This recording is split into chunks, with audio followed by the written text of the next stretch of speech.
असेल तर ती पूर्व दिशा असते. मग बाकीच्या उत्तर, दक्षिण आणि पश्चिम दिशा कशी ओळखायची? जेव्हा सूर्य उगवतो ना त्या साईडला आपण तोंड करून उभं राहायचं.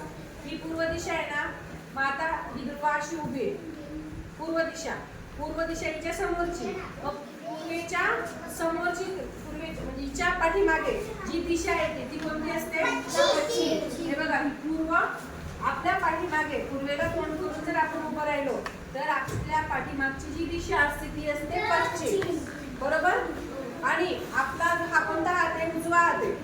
उजव्या हाताकडची दिशा असते दक्षिण. कोणती असते? दक्षिण. आणि डाव्या हाताकडची दिशा असते उत्तर. केव्हाही कुठल्याही ठिकाणावर आपण गेलो, आपल्याला जर दिशा माहिती नसतील तर फक्त पूर्व दिशा कोणती आहे माहिती करून घ्यायचं. सूर्य ज्या साईडला उगवतो तिकडे जर तोंड करून आपण उभं राहिलो तर आपल्या मागची दिशा कोणती येते? उजव्या हाताची दिशा कोणती येते? आणि डाव्या हाताची दिशा कोणती येते? Very good. आता दिशा ओळखता येतील तुम्हाला?